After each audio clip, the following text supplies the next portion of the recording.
I couldn't handle it anymore. "I want to go to Mommy," my 8-year-old granddaughter begged, her voice weak, her eyes hollow, and her tiny body frail. I found her chained in the storage shed where I had gone to sort through my daughter's belongings. "Sweetheart, aren't you lost?" "Your mommy, she's not here anymore," I whispered, trying to hold back the tears. I wanted to comfort her, but the pain of losing my daughter was too fresh, too raw. I wanted to see my daughter too, to feel her warmth, to hear her voice again. As my granddaughter repeated, "I want to go to Mommy," over and over, I felt my heart shatter. Tears streamed down my face uncontrollably. In a moment of utter despair, I made a decision. "All right then, shall we go to the other side together?" I asked, consumed by grief. But just as I placed my trembling hands around my granddaughter's fragile neck, something familiar caught my eye. A memory flashed before me, a truth I had long buried. I froze, my heart pounding. In that instant, I vowed to seek revenge. It feels like yesterday, on Kelly's wedding day, I was filled with joy and pride. I called out to her, "Be happy, darling." My heart was full. "I'm Rachel, 62 years old, working as a medical clerk at a nearby hospital. After losing my husband early on, I worked tirelessly to raise my daughter, Kelly, and her younger brother. Kelly was always so kind and thoughtful, much like her father. Mom, thank you for everything. You must be tired. Let me give you a shoulder massage," she'd say, always finding ways to comfort me. When Kelly grew up, she started an online shop, doing well enough to save a good amount.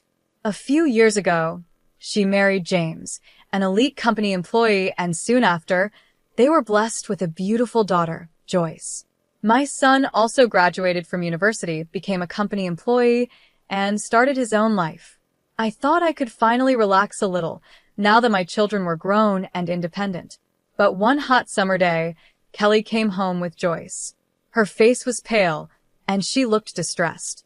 "What's wrong, dear?" "You don't seem yourself," I asked, worried. Kelly hesitated, then sighed, her voice shaky. "It might just be my imagination, but I feel like James has been acting cold towards me lately," she admitted. According to Kelly, James would come home late, reeking of alcohol, and when she tried to talk to him, he would yell at her to be quiet or, worse, ignore her completely. Sometimes, he'd lose his temper and hit or kick her. He even says he doesn't need to contribute to our expenses anymore, because I have my own income. He claims he's saving his share, but he won't even show me the bank book, she said, her voice breaking. "That's troubling," I responded, my heart sinking. "I wonder what's gotten into James. It must be hard for you." Kelly bit her lip, her eyes welling up with tears. She had always been so strong, so patient. Seeing her like this, so broken, hurt me deeply. My daughter was suffering, and I felt helpless. But things would soon take a turn, and the pain would turn into a resolve I never imagined having. A resolve for revenge that would burn brighter than my grief. I gently said to her, "Why don't you try living apart from him for a while? If you want a divorce, you can always come back home. You and Joyce will be safe here." But my daughter didn't agree. "Thank you, Mom, but I think I'll give it a little more time," she said, her voice tired but determined. "Talking to you has helped me feel a bit better. I'm okay, really. I just can't make any quick decisions with Joyce to think about." She forced a smile, trying to reassure me, even though her eyes betrayed her worry. "Besides, James used to be kind.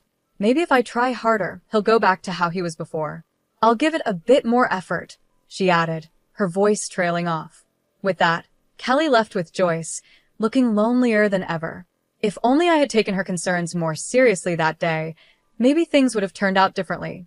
That decision would haunt me forever. A month later, I received a sudden phone call from James. His voice was cold and matter-of-fact. "Kelly is gone," he said flatly. "What do you mean, gone?" "That can't be true," I shouted, unable to process the words. James claimed that Kelly had taken her own life by jumping into a waterfall, and she had taken Joyce with her. He mentioned a supposed suicide note, typed on her computer, saying, "I've lost confidence in living. I'm leaving with Joyce." I was in shock. My beautiful, kind daughter gone. But before I could even react, James's words cut me deeper. I lost my daughter because of Kelly. What are you going to do about it? His tone was accusatory, filled with bitterness. What do you mean? I stammered, barely able to speak through my grief. This is your fault, he snapped. Kelly became this way because of how you raised her.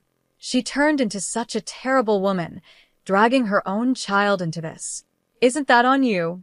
My heart stopped. How could he blame me for this? My mind reeled from the shock of losing Kelly, and now James was accusing me of being responsible. If only you hadn't raised her like that, James continued, his face twisted with anger. And to make things worse, Joyce's body hasn't even been found. I don't care about Kelly, but my daughter Joyce, I just want her back. The pain of his words was unbearable. And then, as if to add insult to injury, he told me something even more horrifying. He had already cremated Kelly in a private funeral and scattered her ashes at sea, all without telling me.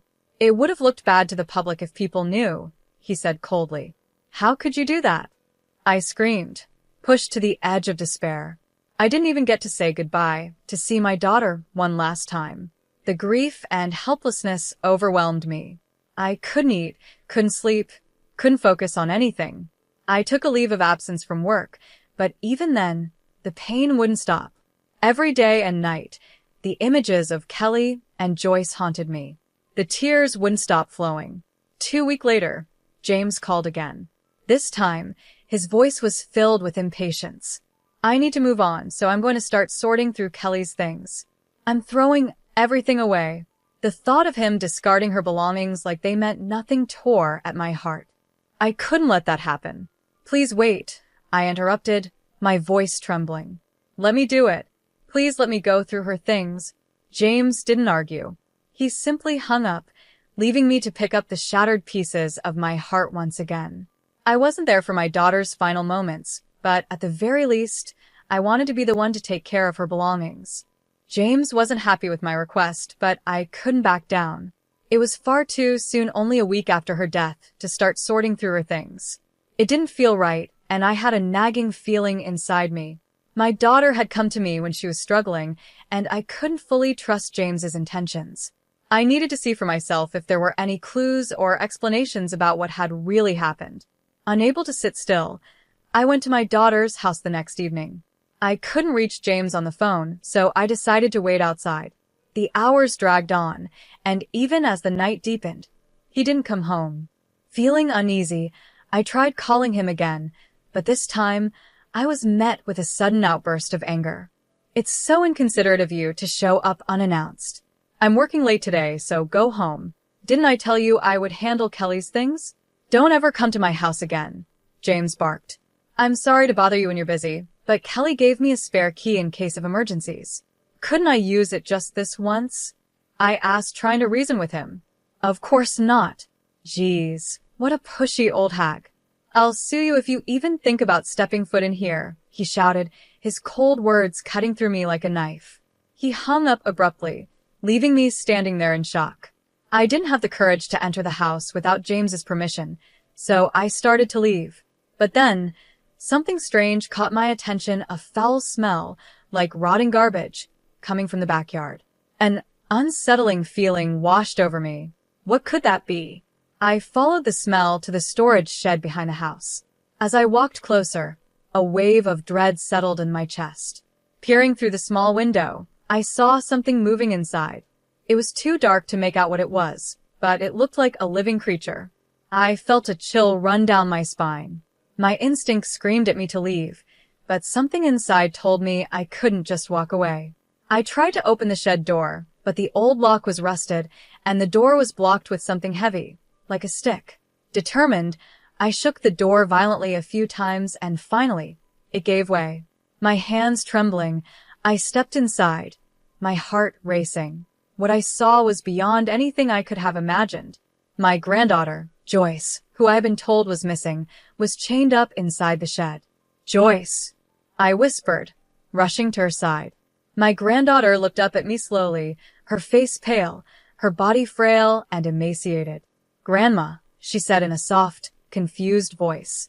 Around her were scattered empty lunch boxes, some rotten and half-eaten pieces of bread. The smell was unbearable. There was even a bucket filled with excrement in the corner. The sight broke my heart. How could someone do this to her? Tears welled up in my eyes as I gently hugged her tiny, weakened body. But Joyce, with her hollow eyes and fragile frame, didn't hug me back.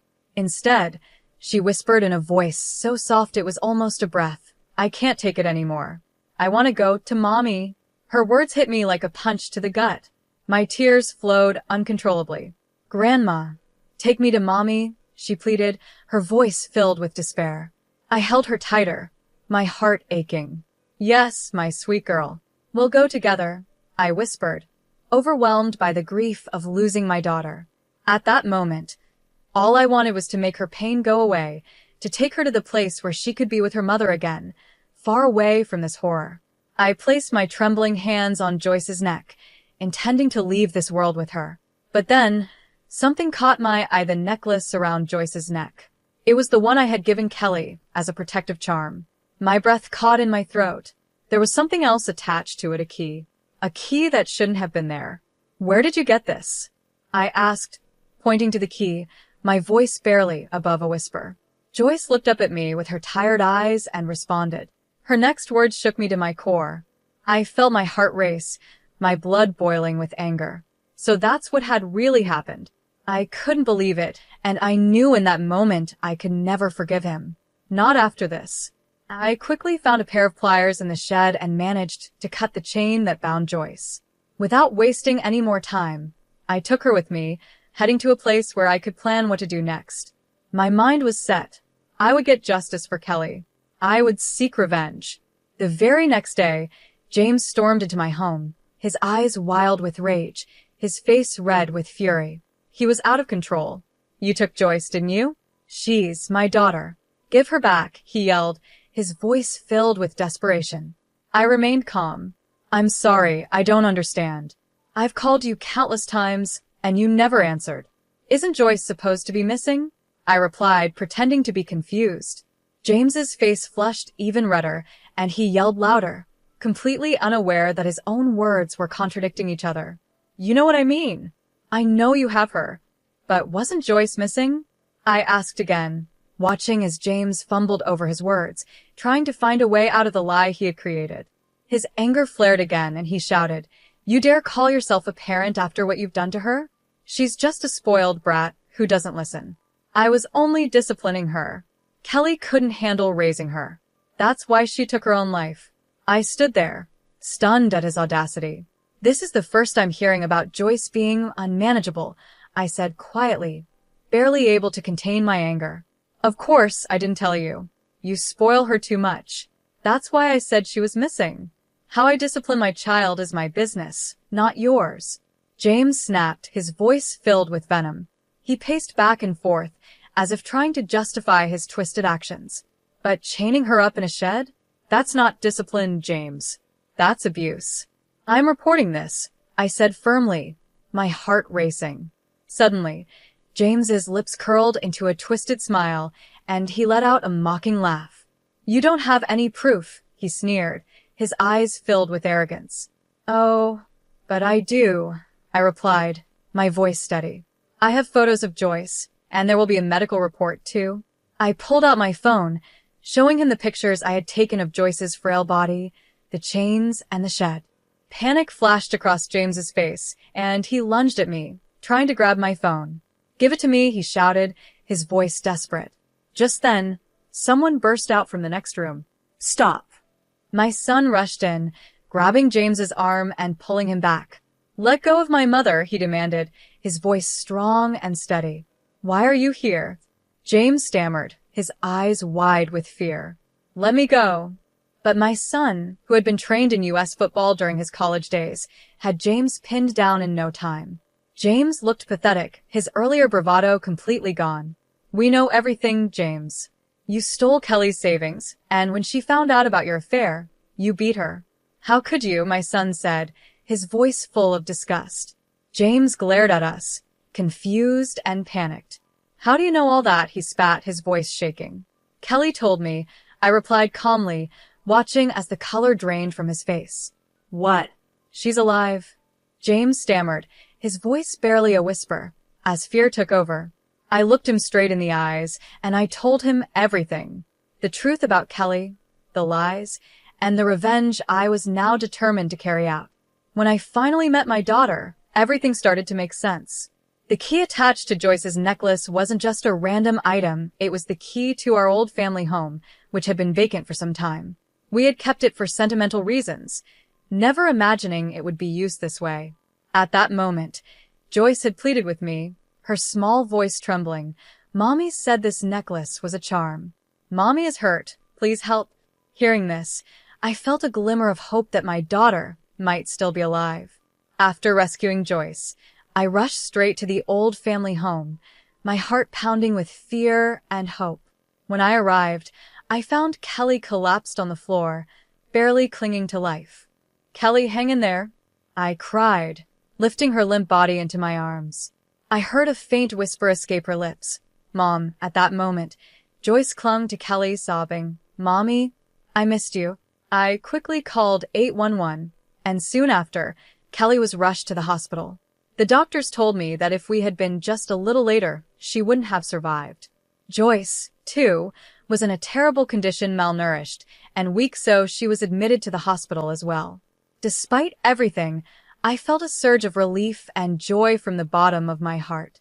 My daughter, whom I thought I had lost forever, was alive. But at the same time, I was consumed by an overwhelming anger toward the person who had put Kelly and Joyce through such an unspeakable ordeal. Once Kelly regained consciousness in the hospital, she told me the full story. It all started when she had discovered evidence of James's affair and his embezzlement of her money. She found incriminating files on his computer and confronted him. But instead of apologizing, James flew into a violent rage. He beat and kicked her, injuring her severely. Kelly, clutching her stomach in pain, begged him for help, but James only laughed and walked off to the bedroom as if nothing had happened. Knowing it wasn't safe to stay in the house, Kelly decided to flee. With Joyce's help, they escaped. But James had taken everything: her bank book, wallet, and phone. With no other options, Kelly and Joyce stumbled through the night for over an hour until they reached our old family home. Exhausted and in pain, Kelly collapsed there, hoping they were safe. Meanwhile, Joyce, trying to help her mother, sneaked back to their house to retrieve Kelly's phone and wallet while she slept. But unfortunately, that's when James caught her. Instead of caring for his daughter, he chained her up in the storage shed. Yet, despite the horror of being imprisoned, Joyce never revealed where her mother was hiding, no matter how much James pressed her for answers. Both Kelly and Joyce were on the brink of death. Kelly was weak, pale, and barely breathing, her body battered from James's attack. Even though they had managed to escape, it was only a matter of time before something even worse happened. James spoke lightly about the situation, dismissing everything as if it were nothing. "I thought they were gone for good," James admitted casually when confronted. Joyce wouldn't talk, and there was no sign of Kelly anywhere, so I just assumed they had gone to the other side. In his twisted mind, he thought Kelly was dead. He had even gone as far as to write a fake suicide note on her computer, making it look like she had taken her own life along with Joyce. But James's cruelty didn't stop there. He had locked Joyce up in the shed, planning to eventually send her to the other sides as well. "It was just a marital quarrel," James said with a smirk, as if it were a minor issue. "The affair was just a game. Kelly's alive now, so what's the big deal?" I was stunned by his callousness. "That's not the point," I shouted. His betrayal, his abuse, his complete disregard for the lives of Kelly and Joyce, it was more than just a mistake or a game. It was unforgivable. Kelly had survived, but the damage James had done to her and Joyce would last a lifetime. The thought of how close I had come to losing both of them haunted me, but now I knew the truth, and I would make sure James faced the consequences for his cruelty. "I'm recording this conversation, and I'm going to report everything to the police," I said firmly. As soon as James heard the word police, his whole demeanor shifted. Panic spread across his face, and he dropped to his knees, begging for forgiveness. "Please, I'm sorry. I'll break up with the woman I've been seeing, and I'll be kind to Kelly from now on. Just please, don't call the police," he pleaded, his sudden change of attitude astounding. "I can't believe anything you say anymore," I replied, my voice steady. When I refused to accept his empty promises, James grabbed onto my arm, trying to stop me. If I get arrested, Joyce will be left without a father. Is that what you want? He asked, his eyes filling with fake tears, desperately trying to manipulate me. I pulled my arm free from his grip. She'll be better off without a father like you, I said coldly, unwilling to let him play on my emotions any longer. At that moment, the police arrived. They quickly handcuffed James and took him away, his face full of despair. His days of terrorizing my daughter and granddaughter were finally over. After everything, Kelly divorced James. He was sentenced to prison, and the conviction caused him to be fired from his job.